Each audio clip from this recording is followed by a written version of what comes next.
Yeah. Let's go. Hold on. Consider me a big shot. What up, Steve? Mimi Scrap, yo. I'm on my love and hip hop. Yes, so solid, it flows through my body. And if you got it, love, I'm told that's what God is. I'm Tyrone Biggins. Whenever love is given to be pragmatic, I'm just an addict for your love. I gotta have it. My problems disappear when love's connected. I never wanna take back an hour, minute, or second. What a blessing. Love ain't proud. It ain't rude. Love, it rejoices. I could not love is so someone patient, kind, it doesn't like I tried to do in my first marriage. Love your enemies. Nor this love sink in. Got love try to for be my something neighbor. that I Agape absolutely phileo. was Let not. me be more convincing. Maybe you can dive in and exegete or censor, dissect the scripture where Bishop we show love. Or if you a sinner, transgender like Jenner, well, Caitlin, let's show more love. Basic Well, I'm sure all of them, but I only deal with men, so I don't know take one love, then add or multiply it. Don't want to swear by it. Like I said, I promise if you don't have love, your life will be full of the definitely have opposite. to And that's a big mistake. have your You trying to discernment. demonstrate all love, instinct like Justin Timberlake. And that's a big But mistake. I'm You definitely trying to not. demonstrate I mean, all love, That is so instinct true. will Yeah, be they have full to of forgive the other person, and and that's then a big first mistake. of all, they got to Trying forgive themselves demonstrate first all love, before they can instinct go like and forgive the other Justin person. Timberlake. And that's a Because big it starts mistake. with you. Trying to Everything we do, demonstrate all whether it's love or instinct whatever, it like starts with us Justin first. We got to Timberlake. love ourselves first before we can show love towards other people. You know, and we got to forgive ourselves before we can show forgiveness towards others. And also, you have to receive forgiveness from God. There's so many people, they have not forgiven themselves, nor have they received the forgiveness of God because they still hold themselves captive, you know, and they crucify themselves for whatever they've done in the past. All right. How's it going out there? This is Brother Darrell McGrill with Love Sync Ministries, and this is Love Sessions. And you know our foundational scriptures, 1 John 4 and 8. He that loveth not knoweth not God, for God is love. If you join us on Facebook, you know what to do. Make sure you hit the like button, hit the heart button, share, and please comment. On the YouTube side, do all that same stuff, but make sure you subscribe. Subscribe to that YouTube page. Make sure you put it on public so I can see your name. So when it's time to give away money or do something like that, do some giveaways, I can see who you are. Now, if you just want to subscribe just to be a subscriber, I'm not mad at you. But if you want to win some money when it's time to get that money away, you got to be on public so I can see your name. So today I got some people that I'm bringing on. They've been on my radio show before, the Gospel Roundtable. So we're bringing them back. Once again, you can't keep them down. I think one of them brought all that snow and ice and stuff down here with them because they like living in Chicago. So I'm definitely going to blame that on them for that. So, but before that's wrong one. Hold up. I'm trying to find my theme song. I had my theme music for them. Where did I go with it? Where my theme song go? Oh, I'm gonna have to bring it up later then, I guess. But yeah, I had my theme music for them and everything. Where'd it go? All right. Well, I had to bring it up a little later. But ladies and gentlemen, what I want you to do right now is put your hands together for Miss Tracy Perry and Erica Wilkins. What's up, ladies? Hello. It's good seeing you again. Yeah, long time no see. We talk off and on every blue moon, but hey, I'm glad to see y'all still got 20 businesses going because that's just what y'all do. Can't keep a good woman down. Well, one of them is definitely not bringing snow. I heard that comment. Trust me, I left the snow in Chicago. At least that was my. Yeah, you know, it follows you like a bad habit. Unfortunately. I'm trying to find my theme song for you two that I. Oh, now when'd you pick? You know what it is when you hear it, and I like had it set up, and I don't know where did it disappear on me. I like, come on, this is for them. See, this is for them. It was right there. I just had it right as we was talking earlier.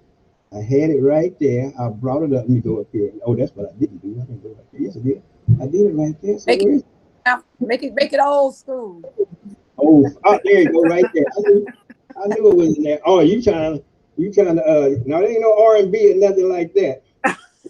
No, wait a minute. I said old school. It could have been old school gospel. Yeah. It could have been. Well, why they ain't downloading that? See, every time You're playing something out. It was right there. I had it. I was looking at it. I had it ready to go. Then it wouldn't load. Then here you go again. Okay. All right. He's gonna. Oh, it's unsupported. That's why. Okay. That's why I can't get it on there. Ain't that nothing? All right. So much for that then. Well, let me do like I normally do. I start off with 5 quick questions just to get the juices flowing, get the party started. So right off the bat, we go. All the questions go with Tracy first. So Tracy, what's your favorite season? My favorite season is the fall. I love the fall. I love the colors that God paints the world with, and it's just a beautiful time of the year. It's not too hot, not too cold, but I love the fall. That is my favorite season. All right, Erica. Spring. I love to garden. I like when the sun is coming and melting all the snow. Assuming we're not, I'm gonna say assume we were in Chicago, but now in Texas as well. And it just reminds us of there's always joy in the morning. All right. All right. And now, what's your favorite music? Uh-oh. Well, actually, my favorite music is gospel. That's pretty much what I listen to. It's something that I listen to all day. It helps to uplift my spirit, and it's positive. Reminds me of um, what God has done for me and will continue to do for me, and it just puts joy in my spirit. My husband will tell you that I'm always singing around the house, and it's usually some gospel music. Okay. All right, Erica. And don't lie. Okay, well then first of all, you can't be the bad sister. Now wait a minute. Hold this. Ma'am. But to be honest, my kids will tell you all I listen to is what they call Jesus music. But I do like a little R&B from the 60s and the 70s every now and then. Okay. Okay. All right. And now, where would you love to live? Africa. Where would I love to live? Mm-hmm. I don't. That's a good question. Somewhere that's kind of remote. I was telling my sister earlier today that there's some places that there's a lot of beautiful land in the United States, like Wyoming and South Dakota, North Dakota, Montana. And she laughed at me, but there's a lot of land that hasn't been developed in those areas, and it's just a beautiful part of the country. So I wouldn't even mind going up there. I know it sounds funny, but I wouldn't mind. Oh, no, nothing wrong with that. You'll be up there. What is that? I think Kanye West. You'll be up there with Kanye. He bought some land up there in Wyoming or somewhere out in the mountains or something. Yeah. All right. I think Oprah Winfrey too. I think Oprah Winfrey and Whoopi Goldberg and all those folks have bought farms up there. Right. Right. So now, do you prefer coffee, tea, or cocoa? I'm a coffee woman. I love a good cup of coffee. Can't live without it. Wake up in the morning and I want my coffee. And she needs her coffee. And I need my coffee because I am not a morning person. I love tea. I actually blend teas. So if you're talking about my 20 businesses, that's one of them. But I'm more of an herbalist. So I like. Okay, so you got that tea that you don't put no sugar in, so you don't get like the sweet tea then. No, I actually, I medicinal tea. I blend herbal tea. I'm growing my herbs now to blend my own tea. So I'm not into a whole lot of coffee. I just believe that the caffeine isn't good for us, but some people need it. I told you my sister needs it. So hey, for those who eat coffee, God bless you. But I prefer the natural thing. Okay. Actually, there's some studies that say that coffee is good for you. There are some research studies out there that says that coffee is actually good in moderation. But here's the thing about studies. You can always pay somebody to say what you want. See what I'm saying? Like, hey, there's a study saying that short men live longer. Then somebody else will say, no, tall men live longer. The study proved that if you're 6'6", so you can pay somebody to write anything you want them to write. So now, here's the last question on this. What was your best and worst job you ever had? Ooh, now you about to. I don't know if I can talk about that one. How many people watching this show? It's just us three. Nobody else will see it but us three. Saying I didn't get a call on Monday talking about okay, so my worst job is my current job. Oh wow, okay. where I work, but it is my current job. Not because it is just a place to work, but COVID has it snuck up on us and it has made things difficult. So I actually relocated physically and started a new job at the height of COVID. And my particular agency was not equipped to deal with all the tele situations. So just the getting the computer to come on, work, internet, it's just been a nightmare. So I put that out there. My best job is the job that I do when I'm working for myself in my 20 businesses. It's beautiful. You should see it. All right, Tracy. Okay, I said my best job is when we were the directors and Proverbs 31 not for profit. That was the best job that I think that I had. We had gotten a grant from the state, and we had an impact on 1,000 adolescent young girls and young women. And to this day, we are still connected with them through social media. And it's just a joy just to see how the mentoring we did had an impact on them. And many of them are college educated and grown up mothers, have children. I think that was the best job I could have ever had.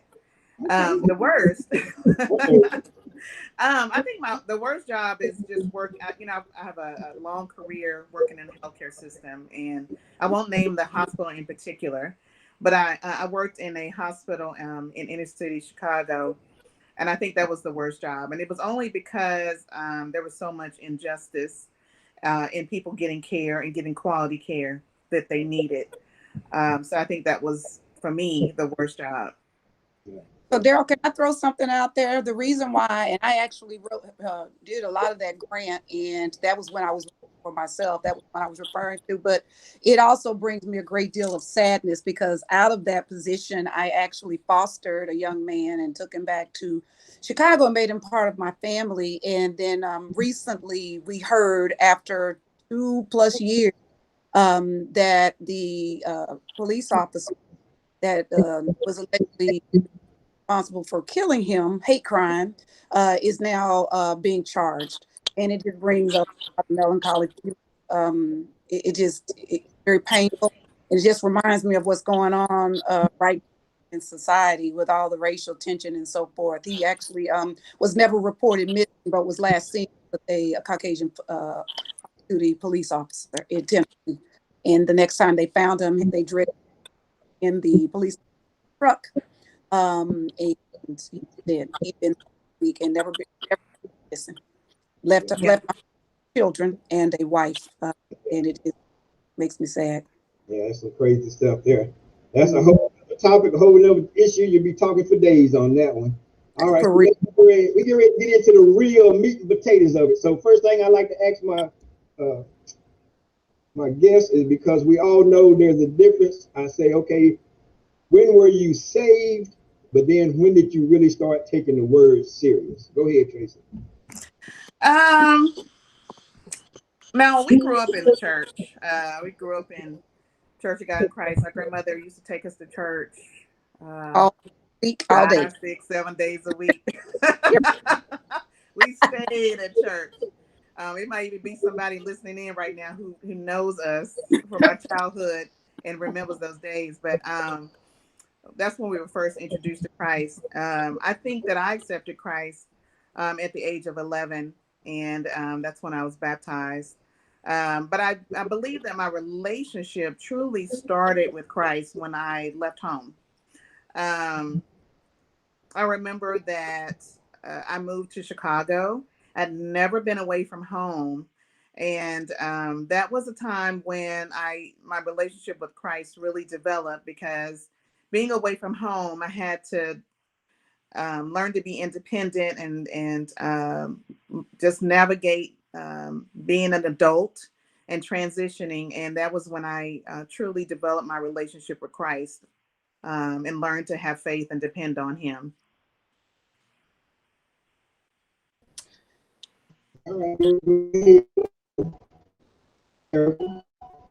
So my situation was a little bit different in that we did grow up Church of God in Christ, but my mother chose to leave Church of God in Christ and go to the National Baptist Progressive Movement. So when we were young, and I was very, very, very, very close to my grandmother and all of the elders at the church, and felt more comforted by what I had learned at the Church of God in Christ. So I actually remained in the Church of God in Christ all the way until I couldn't fight my mother anymore. I think I was 15. So I accepted Christ very early on. I was probably 9 when I accepted Christ. I really developed a personal relationship with him when I was 15, when I actually got baptized, and that was at the Baptist church. I made a conscious effort to serve him and dedicate my life to him when I was 21. To be honest with you, I ran from a gift and knew I was running and thought I could keep running. So I decided I would postpone it until the Lord set me down. So for me, it would be 21, and I have been running with him ever since. All right, so like I said, now that you're taking the word serious and you're walking in your faith, how does walking in faith help you as a, if just as a woman and dealing in this world as a woman? How does your faith help you? And then for, like I said, if you got married, then how did that help you as a woman being married, as a woman with children? So then how does your faith help you just navigate and stay true to yourself, as you go through this world with everything that comes against us? I'll let you go first, Tracy. Okay. My faith helps quite a bit. I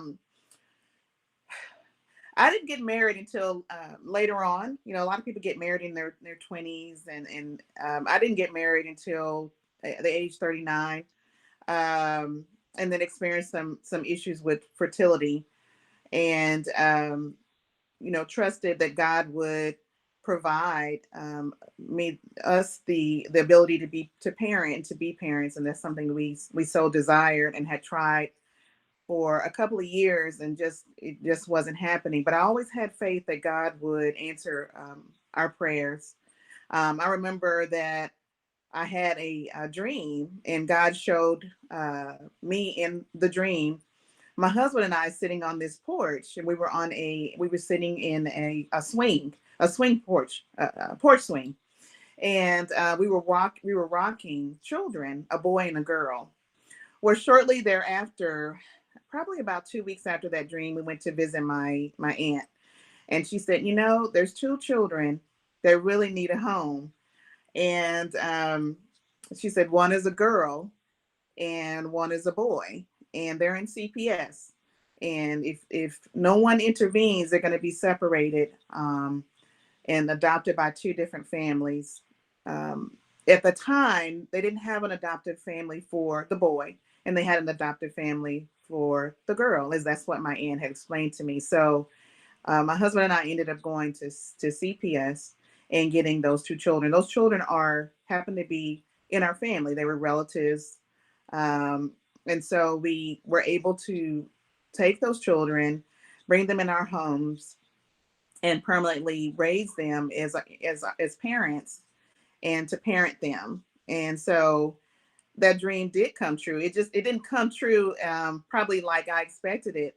But, one thing I understand about God is that he will give you the desires of your heart. It may not be exactly what you want, but it'll definitely be what you need. I mean, I look back on that situation and I said, I don't know what could have happened if I kept trying to do infertility treatments and what would have happened to my body. But God knows. And he also knew that there were 2 children that needed parents, loving Christian parents who could raise them and take them out of CPS so that they could be raised together in a home and grow up together. And so, we had a need to be parents. They had the need to have parents, and God put us together. And so I truly find that as a blessing. Now, in terms of my marriage, God is the head and has always been the head of my marriage. Met my husband in church. He will say that I was staring at him, and but it was actually the other way around. He was staring at me, and eventually made his way up to the pew that I was sitting on. And then we actually started dating, and 6 to 7 months later, we were married. So God is definitely the center of our marriage. And we look to him in times of stress and distress. And that's what keeps our marriage together. We've been married 10 years. It hasn't been easy, but I know that if it had not been for God being the center of our relationship and the head of our home, I'm not sure if we would have made it 10 years. But we rely on him, and so that's God's presence in our home. All right, yeah. All right, Miss Erica, same for you. Okay, so it's interesting that you asked that question because I was actually just pondering that myself the other day. Though we came from the same household, our journeys were very different. And as a result of that, our faith developed differently. And I'm referring to my sister and I. Growing up, it was just she and I until some years later when I was 14. And my second cousin came to live with us. And at that point in time, we developed a sisterly bond, but it became necessary at the age of 21 when my parents decided to finally divorce for me to take on managing conservatorship custody of my cousin. So to back it up a little bit in terms of faith, my faith developed very, very early on. I was not a very happy child. Our circumstances were not glorious, though many people looked at us and assumed so. Our house was fairly dysfunctional in many ways. It was just the journey that in the path that God had us on. So I actually would find myself in my closet as early as 7 or 8, just talking to the God that I had been introduced to, asking him to help me understand, to help me cope, to rescue me in so many ways, etc. So my faith developed early on, but um, every every pivotal step, every crucial step in my life, it manifested. And by that, I mean, by the time I got to the age of 14, 15, and had decided to give my life to Christ, it was because I knew without a shadow of a doubt that there was a God and he was my God. My relationship was personal. When I went to school up in New Hampshire all by myself, and I became very ill the second quarter that I was there. So I hadn't even been on campus 6 months, and I found myself in the hospital suffering mastoiditis, which meant the back of my skull had swollen. And I was there alone with just the friends that I had made. And I stayed in the hospital for about 6 weeks. And during that time, the Lord had me sit and really develop a further relationship with him. I found myself just talking to him and trying to understand why my journey had gotten me to where it did. Um, you know, from there, it was interesting because by the time my parents divorced, we had gone from a very high middle class family socioeconomic platform to struggling. So my tuition could not even be paid for at that point. I had to leave school to go down to UT for a little bit to where my sister was, really to be there for her, and so we could kind of operate together. That's heightened my faith, and it manifested my faith because we were going through some great turmoil and the Lord was trying me. When I left there and went back to Dartmouth and finished, it was another circumstance because now I had to leave everything behind in the midst of chaos and just pivot through. And at that point in time, I was like, Lord, okay, this is a little too much. And I just remember the Lord saying, look back, recall, recollect. So from there, I ended up going to law school. I was like, you know what, it's me and you, Lord, I'm gonna focus on you. And I was sitting in front of the bookstore and this guy rolled by and the Lord said, that's your husband. I was like, because I can't take care of business. I just need to take care of business. Well, you already know that was my husband, and he'd had the same speaking into his spirit. And we were engaged 6 months later and literally married a year and 2 days later. And that carried us to Chicago. And Chicago was not without any trials. I buried 2 babies there. We lost family there. It was there when my grandfather passed. He was a crucial part of my life. And then a few years later when my grandmother passed. So I had been away from family and family support and had to develop a whole different system. But what I chose to do was to immerse myself in a church with a new family that would support me in my newfound faith. And there my gifts began to manifest, and I began to understand those. And so my faith again manifested to another level. But when my kids started to grow up and I decided to homeschool them and just leave my profession, you better believe it was faith all the way, because I left a six-figure career to go sit at home with six children who were about to drive me nuts. And then it wasn't until I decided to, pray about it, and the Lord allowed me to go back to work when my daughters, who were the last three, got to go to high school. When we got down to the high school, we actually moved and left my husband in Chicago because he had not yet found a job. And I moved down with everything I could put in my van, and that was nothing but faith. So, and we lacked nothing. Didn't skip a beat. And then my husband joined us, and now we're back home, which I've been praying to get back home. So faith has been the foundation of my existence. It has led me to become who I am as a woman, as a mother, as a wife, as an entrepreneur, as a civic activist, as a friend. It is the foundation of my very existence. It's led me to six children, three fosters, and 9.5 grandchildren. And it has carried me through tragic ordeals, like I mentioned with my foster son being murdered, and it has carried me 27 years in marriage. And I know it will continue to carry me along this journey. Okay. Well, that's enough right there. We can end the show on that because I don't know count anymore. But I'm just messing with you. But hey, I'm glad you guys, or with your testimony that you just gave, then you're, like I said, you're really showing, and we always say with Love Sync, it's all about how much God loves you. So we need you to believe and trust and have hope in how much God loves you, but then to you to love yourself like God loves you. And with that relationship right there, you can make it through anything. Oh, yes. So now we're going to get into the meat and potatoes of this thing, because I don't even know how many months back it was that I just picked up the phone and was going through my contacts, and I saw Tracy's name, and I called her. I was, hey, what's going on? And she was like, going through some things, so you might want to call me later. I was like, what? I was like, oh man. So the thing she was going through, ladies and gentlemen, was cancer.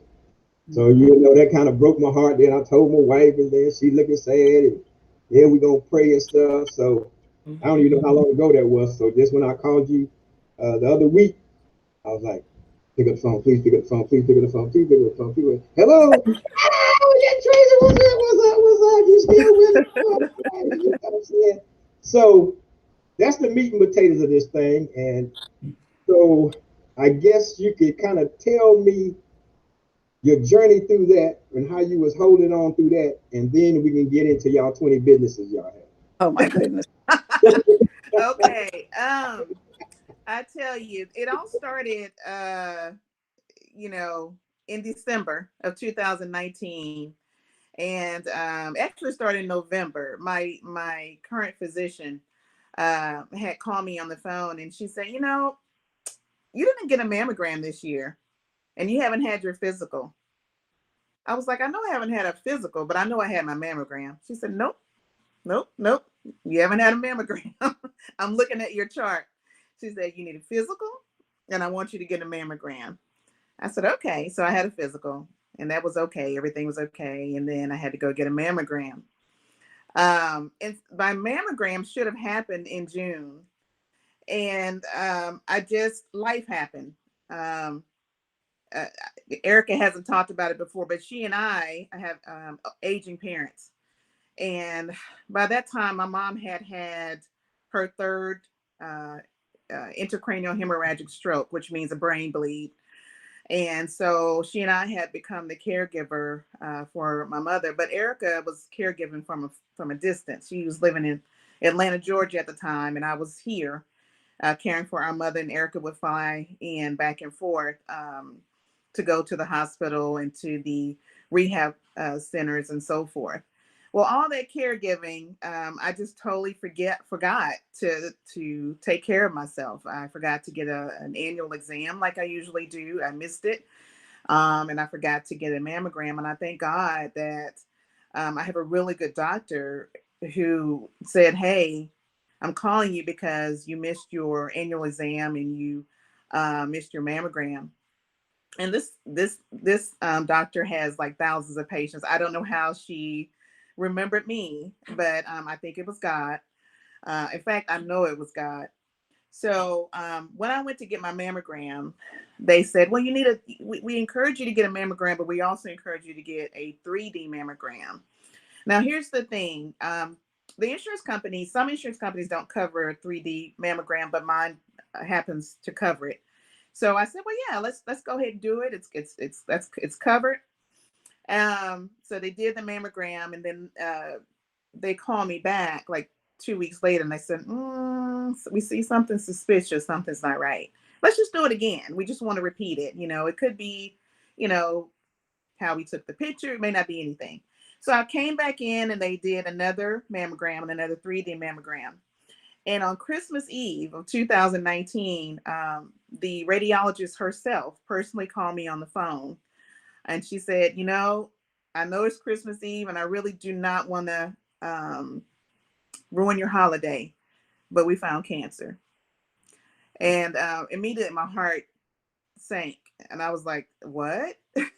I couldn't even hear everything that was coming out of her mouth. I was in shock and disbelief. I just couldn't believe it. She said, yes, but here's the thing. I want you to have a good holiday, and we'll see you in January. And that's when we're gonna recommend surgery and treatment. And so we'll talk to you more about treatment, but let's do that in January after the holidays. So I had to go through Christmas Eve, Christmas, New Year's Eve, New Year's, all through the holidays, concerned about this cancer that was, growing in my body. So then January came, and then I had to go in and meet with several doctors, several specialists, an oncologist, and a doctor who specializes in breast health, and the radiologist, and so forth, to get a treatment plan together, because they had to figure out what they were going to do to address the cancer in my body. And 7 days after my birthday, I ended up having partial mastectomies, a partial mastectomy on both breasts, and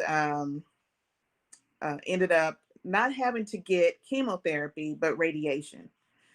So I feel really blessed about it. The thing is, the cancer that they found happened to be stage 1 cancer. And without having the 3D mammogram, they never would have found it. It would not have been seen on a 2D mammogram. And it was only found on the 3D mammogram. And I thank God that, number one, my insurance paid for it, and that they caught it so early. So I do believe that God was all the way out there with me through the whole journey, because, like I said, it just took that one phone call from my doctor to say, hey, I think you missed your physical in your mammogram. So, I had surgery, and then 4 weeks later I had radiation, went through that. And then I've had 3 mammograms since then. And so now I'm in remission. And I thank God. I mean, I was scared. I'm not going to, lie and tell you I wasn't scared. It was a scary ordeal, because I worried about our children being so young, and, my husband, and would he be able to care for our children, and who would care for them, and things like that.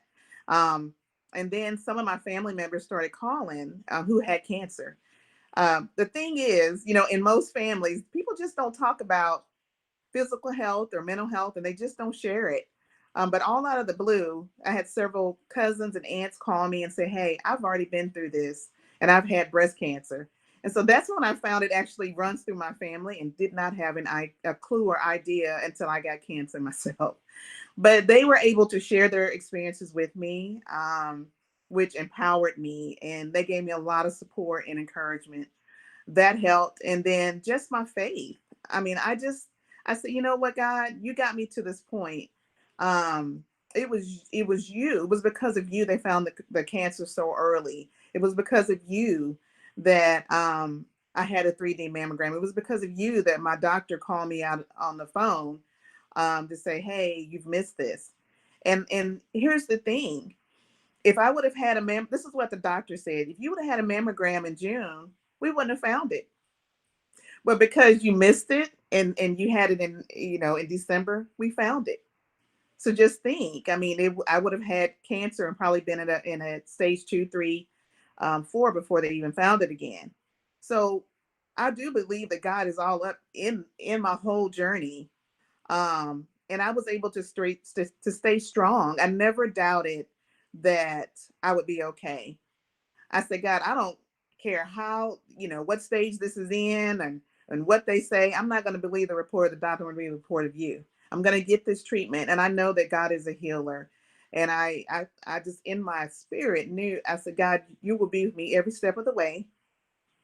And no matter what they say, no matter what the report is, I'm going to get through this journey and I'm going to live, period. And that's just kind of, you know, what I stood on was just my faith and my faith in God and his ability to heal my body. All right. So now, in 2008, my mom passed, and my sister-in-law, my wife's sister, passed. Both of breast cancer like a week apart. So, you know, when it's your parents, Wow. they're older than you, you kind of expect things to go on with your parents. Like I said, my wife, that was her sister.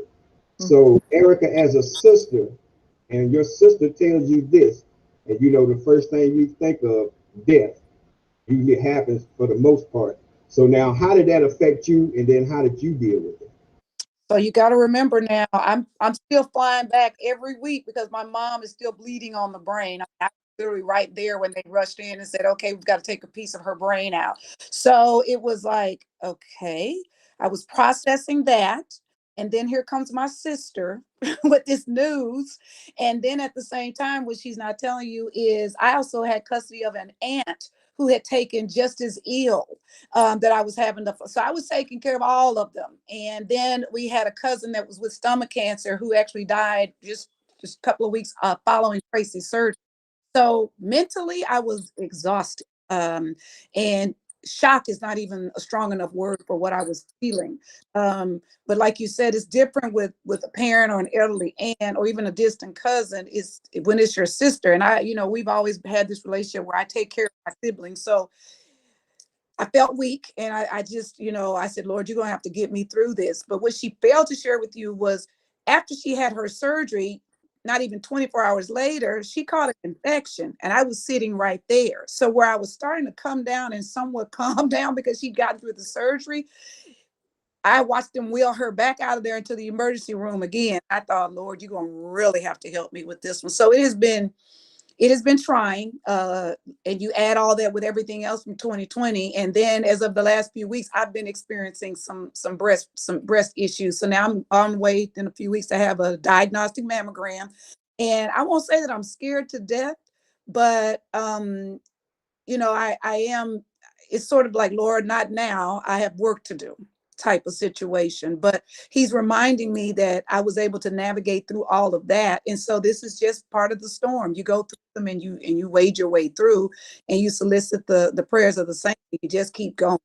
But I think I'm at a point now where I know but God. That's how I live my life. So when I look at her, she's just a further testimony of what God can do. And my mother having survived 3 strokes and in her right mind, a further testimony. And the aunt that I mentioned, she actually came back. She was very much near death and she's walking around. So I already know I serve an almighty God who's able to do exceedingly and abundantly. So I don't doubt him, even in my own circumstances. It's faith. Right, exactly. And I know one time I was doing a women's meeting, and I told the women, I said, you know something? I said, I don't want to hear you guys say again that my husband and my kids come first. I said, when you are allowing God to love you and you love God, then you have to also remember in loving yourself, you need to come first. So see, when we say it in a spiritual sense, we're not saying it as being arrogant or a narcissist. We're saying that I love me like God loves me. So I have to come first and take care of me. I got to make sure that my mind, body, and soul is all together. Because if Absolutely. not, then all those people that are counting on you, if you're sick and laid up, then what are they going to do? Because you've been putting them first all the time. And just like you said, Tracy, you know, you've been doing this and doing that. Same thing with you, Erica. that you do so much for everybody else that you neglect yourself. Then next thing you know, you sick because you haven't been looking at you, taking care of you first before everybody else. Yeah. And not just that, not that just like you said, we're on your body, but then on your mental too, because you got so much stuff going on.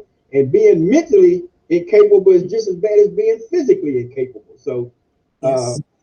so all the ladies out there that listen to that story, always remember, love yourself first. Make sure that you Absolutely. take care of you, health wise, mind, body, and soul, so that you can still be and do that thing and be that thing that God has for you to be for your family and everybody else that He has you to be in touch with. So that's the first thing you definitely need to do, and take care of yourself first. So with all that being said, I don't even know which one of these. Let me see. So 1, 2, 3, 4, 5, 6, 7, 8, 1920. Following along with what you just said, Uh-huh. that's where we get into this whole health conscious mindedness, healthy eating, and so forth. Because I think before the Lord set us down, before COVID, when we were just doing our own thing, running and running, running, we were so consumed with trying to get, trying to have, trying to climb, that we really didn't sit down and acknowledge what it was that God wanted from us and what He wanted us to do. I don't know about anybody else. I was quick to stop fast food and grab, had to get to the next something else. And now I'm very conscious. I made 50 last year, and I'm very conscious of the things I put in my body. And because I know that they have consequences. I mean, my body is my temple, and I'm called to take care of it. And as a Black female, I tend to feel more pressure to carry the family. It's just how we've been institutionalized, to take care of not only husband and kids, but grandkids, neighbor, and everybody else. But you can't do that, like you said, if you lack the minerals and the resources that you need for your body to be in a great condition. So that's why we're on a movement for healthier living, stress free, solid, stable spiritual life, mental clarity, etc. Yeah, so what's this? Let me see, cause I pull this thing up. I don't know if y'all can see it. I can even read it. Oh yeah, this is the food here. Oh, no, this is the black seed, black something. What the yeah, Black Seed Exchange. yeah, black seed exchange. That's it. Yeah. That's what y'all got going on there, the black seed exchange. So tell me about that. What's going on with that?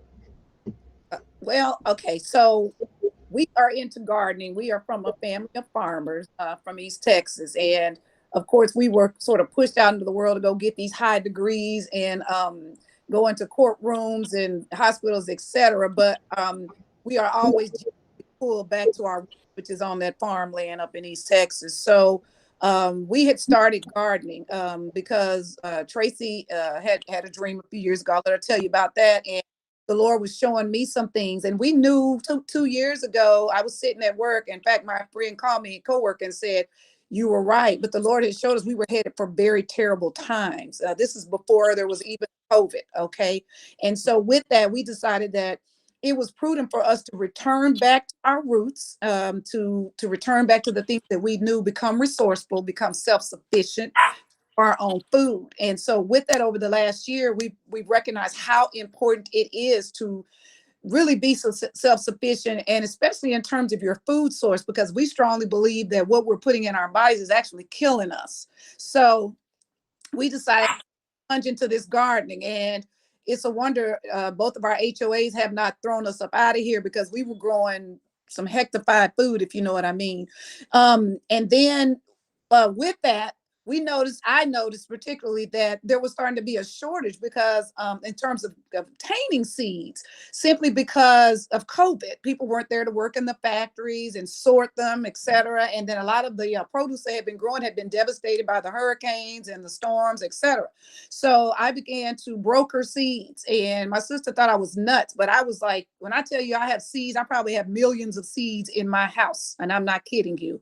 And I began to realize how important it was, especially in the African American community, for us to have this exchange to make sure that single moms who couldn't get food, especially because they couldn't get unemployment, et cetera, in these terrible economic times, would have access to the same things that they need in order to be able to provide for their families. So I started the Garden Seed Exchange Group.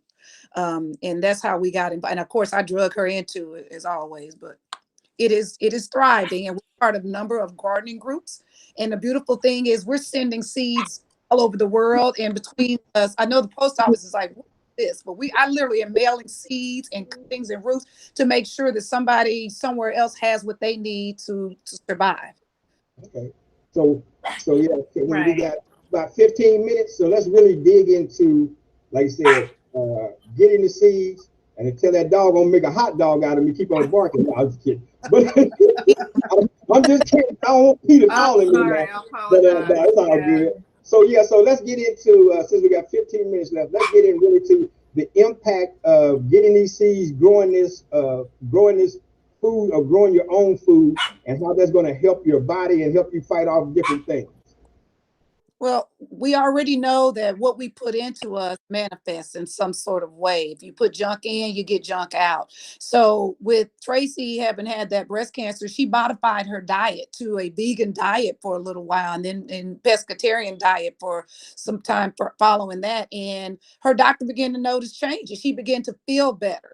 And the same thing with my mom. The reason they said that she had survived, her strokes were massive, and they told us she wouldn't walk. She'd have to learn how to use the restroom. I mean, my mother's 10 times more feistier than she was before, and she walks 3 miles a day. And it's because of the stuff that she puts in her body. She makes very healthy food choices. And we know that there's a correlation between good health, good mind, positive thinking, and food. So we decided that we would help educate our communities to do that. And so with the Garden Seed Exchange, we're not just giving seeds, but we're also trying to encourage people to now engage in what we call tower gardening, which is indoor gardening, which allows you to have these vegetables growing 24/7, 365 days of the year, without any issues from the weather, so that you always have access to healthy foods. With that, we're raising funds to start community gardens. We're donating to community gardens, and we are our goal right now is to purchase at least 10 acres of land, of which we would farm half of it, literally just to provide healthy food options down in East Texas to some of our, distant family members and others who don't have access to it. Tracy, what you got to add? What do I have to add? Yeah, I mean, we decided to start gardening. I started gardening right probably in April, when the pandemic started, because it was shocking to me to go into some of our stores and we did not have food on the shelves, didn't have produce, and people were stocking up so much that it didn't leave anything left for most people to get. And that's when I decided, no, I'm going to take control and be able to have food for our family and be able to eat. And then also too, what we're finding is, Eric and I, we read every day about recalls. There's been a lot of recalls with meat, a lot of recalls with produce and fruit, all over the world. Like every single day there's a recall. And I just decided, no, I want to have control over what I feed my family. I want to have control over what I eat. I'm very concerned about my welfare. Like I said, I asked my oncologist, what's the best way to beat cancer? And he said, food. Food is medicine. So he said, you really don't have to take a lot of vitamins or supplements. You really don't. He said, you need to eat well, because everything that we need, mineral and vitamins wise, comes from God. It comes from the ground, and it comes from the sun and the air that we breathe and everything else. So he said, just by changing your diet, you can live, because food is medicine. And so that's when I decided that I wanted to have more control over what I put in my body. And it's different, Daryl, that when you actually walk out to the garden and you see berries, you eat berries. When you see green beans, you eat green. So I have found that making healthier choices are easier now, because once I put all my labor into it, you better believe I'm going to enjoy it. And I find that my kids have Yeah. by that. My husband, who was my probably biggest skeptic, it tickles me when he's on the phone. You know, now he's, oh, my wife has these peppers. My wife is growing corn. I mean, I was growing corn. So it makes a difference. And I'll tell you, if you've ever experienced, you can taste the difference in what you grow and then what you buy in the grocery store. A lot of times I buy produce. I don't know if anybody else has experienced it, but 2 days later, I'm throwing it away. You know, it's not good for you. So when I grow my stuff in that backyard, healthy. We're organic farming, and what we take from the earth, we give right back to the earth. So the scraps and everything else, we feed the earth back into it, which means we're making less of a carbon footprint on the world. And we see what the results of that are. We've seen that here in Texas this week. So it is important, and we're teaching people to do just that, to get back to the point where you depend on you and you make the choices that are best for you in your life and for your family. Mm-hmm. Yeah. And here's the thing. I know I was spending it, from $50 to $100 per week buying produce and throwing it out. And partly because it's just like I like to buy organic fruits and vegetables. I don't want the pesticides in my diet, which are cancer causing. I don't want any kind of growth hormones or wax or any kind of preservative. So, I tend to buy, fruit that's and vegetables that are organic and non-GMO and things like that. But it was costing me $50 to $100 per week. So I decided to, that's one of our endeavors, is to get a tower garden where we can grow food, not only outside, but grow it inside year round. I tell you, the winter storm just ravaged our outside gardens. I mean, it's just gone. But on the inside, we still have food, have herbs, have lettuce, have kale, have all of those things. And I was talking to my kids about it this morning, and they love it. I have a 7 and a 9-year-old. My daughter is she has a sensory processing disorder, and so because of that, she's very picky about texture. And she was failure to thrive and very underweight, and the doctor was really concerned about her weight being lower than it should be. But it's just because she's such a picky eater. And my sister would tell you every day is a battle about getting her to eat.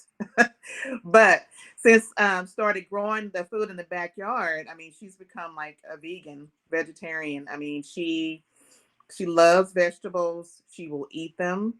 Her favorite vegetable, she told me this morning, was like broccoli and carrots. My son, who is a meat and potato eater, he told me this morning his favorite food was cabbage and green beans. And so they are part of the growth process. They go out, they water the garden, they help to harvest it, they help to plant. And because of that, they have such an interest in eating the food. And they're very excited when we bring it in, and they want to try it and they want to eat it. And I can get them to eat salad, kale, spinach. They're like, as long as we can put dressing, barbecue sauce, and ketchup on it, they eat it. But they eat that more so than anything else. I keep fresh fruit on the countertop, and we have a jar full of candy that they hardly ask for, and they will reach for that fruit before they do the candy. And my daughter comes in all the time, got a piece of fruit, got a piece of fruit. So it does make a difference when you grow your own food, when they can see where it comes from, and when they participate in the process, and they eat more of it.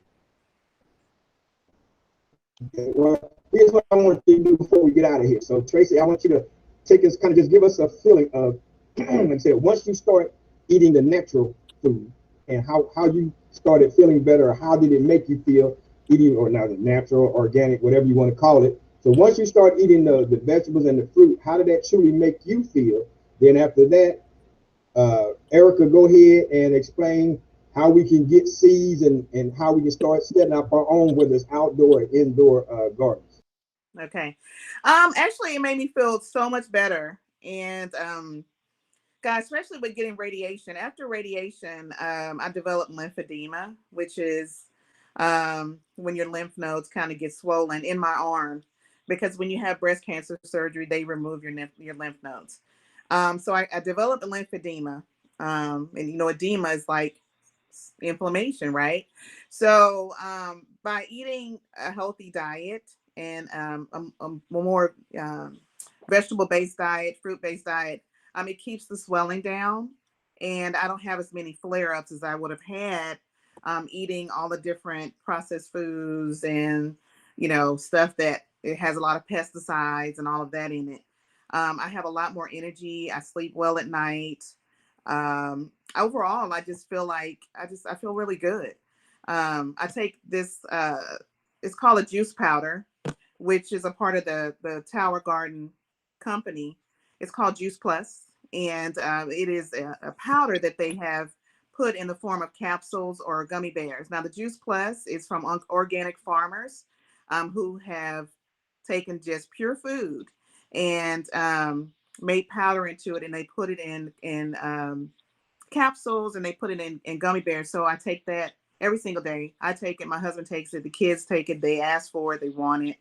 And because they take that every day, they look at the packaging on it, and they just want to be healthy. I asked my daughter, I said, why do you guys like taking Juice Plus? She said, I just really want to be healthy. And that's what she said. So that's the answer to my question. As how do we get it to the community? So what we are doing is I have a company which is actually named after my grandmother. It's in honor of my grandmother, and that's where we learned our habits. They literally took us to the country.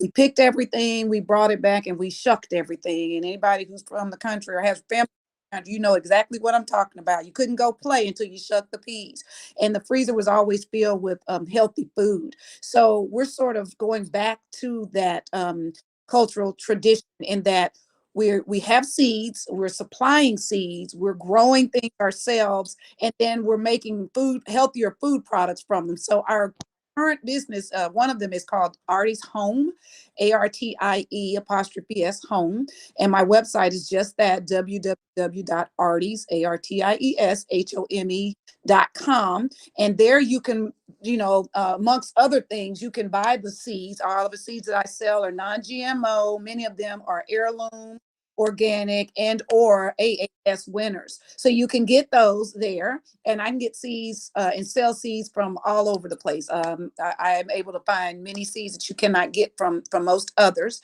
And then in addition to that, my business, Doc and Arties, which was my godfather and grandmother, they were known here in the Highland Park area for their culinary skills.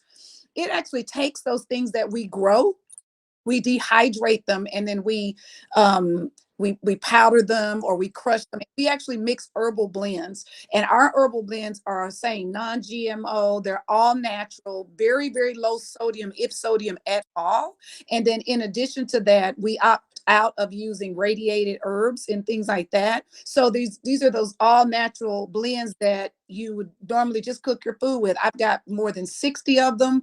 I do my own naturally flavored coffees with natural elements. We do cocos. I mix teas. And so everything that you don't have to miss out on the pleasures of life. You just have to make a different choice to consume them more naturally. And so that's what I've done with that. And then our goal is to take our farm, as we're looking for a family compound to now grow 100% more food, is to supply the community with those things, and to continue to blend those things and get them out into the public so people can choose our natural blends over the things that are sitting on store shelves that have MSG, et cetera, which are cancer. So we're doing that along with keeping our Facebook page up.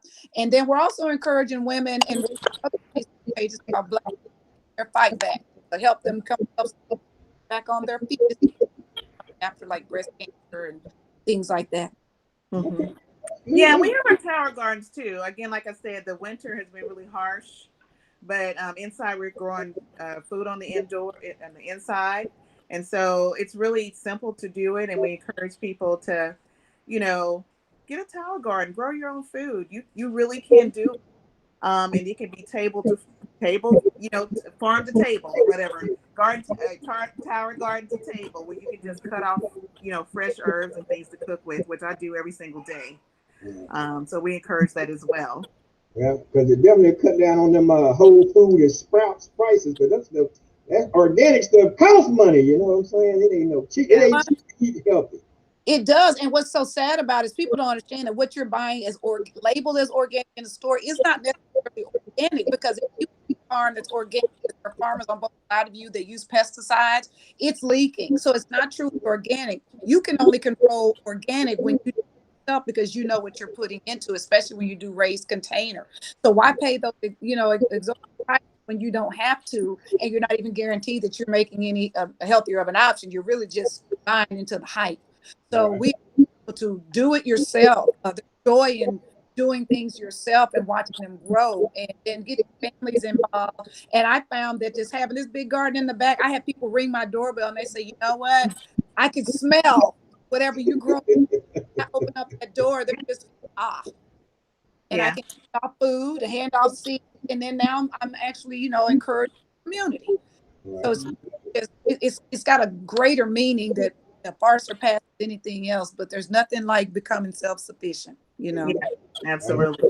I was going to say one last thing. This summer when I had the garden, some of my the children in our neighborhood who are friends with my children, they would come back to our garden and they would help, and they would plant stuff and water, and they were like, oh, can I help? Can I help? And even now I see them standing outside my garden looking in. What are you growing today?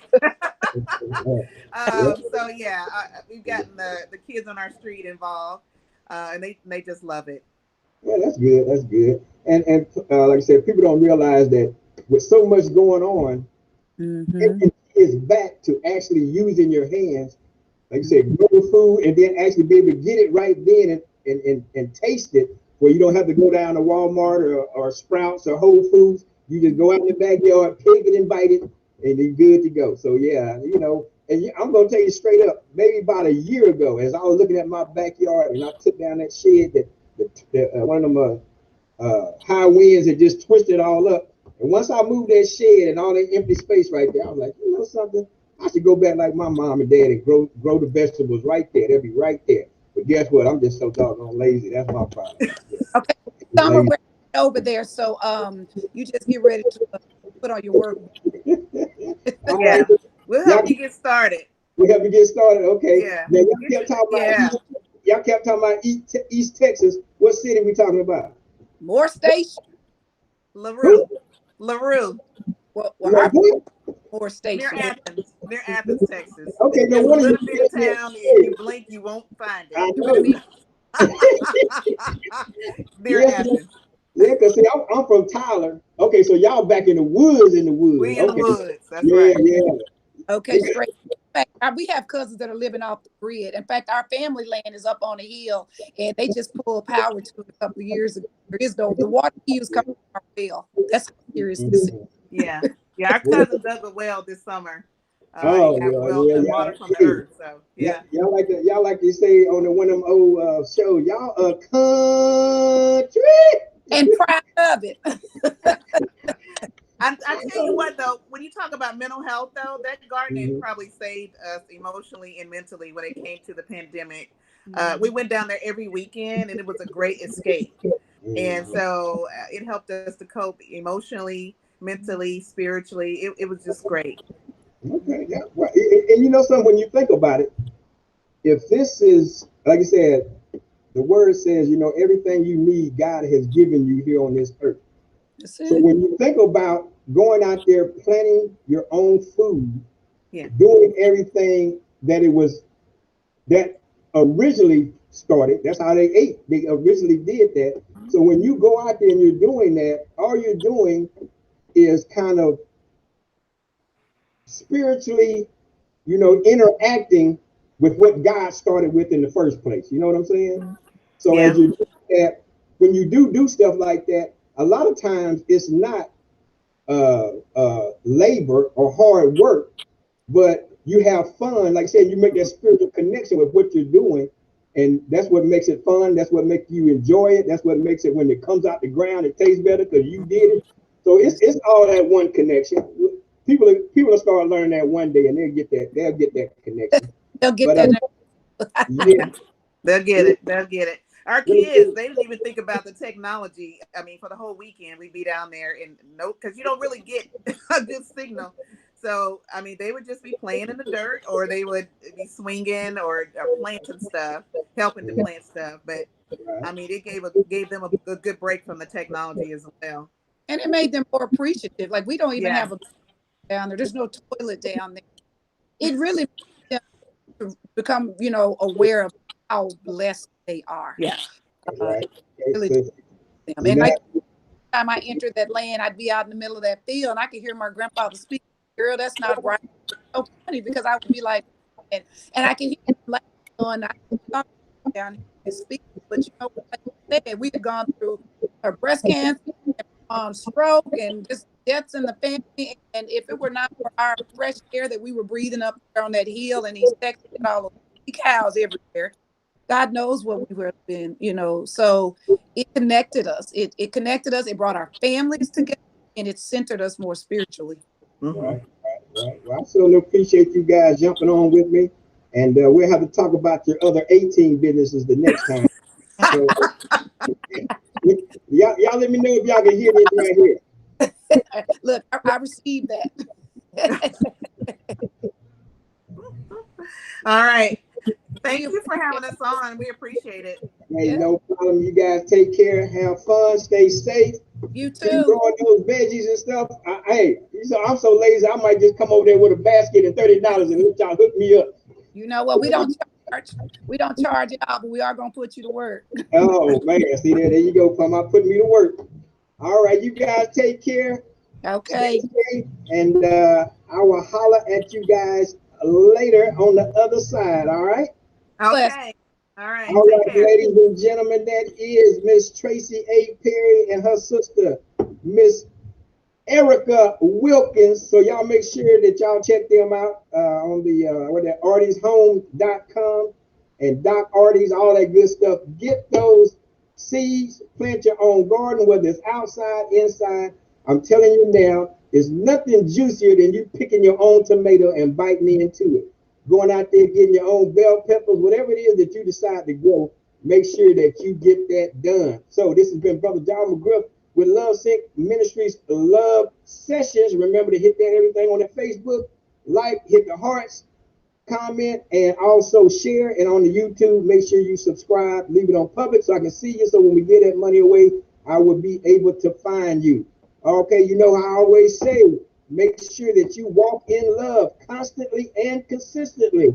And why do you do that? Because you might be the only love that anybody experienced their entire life. So the next time, this has been Brother Darrell McGriff. Continuously walk in love.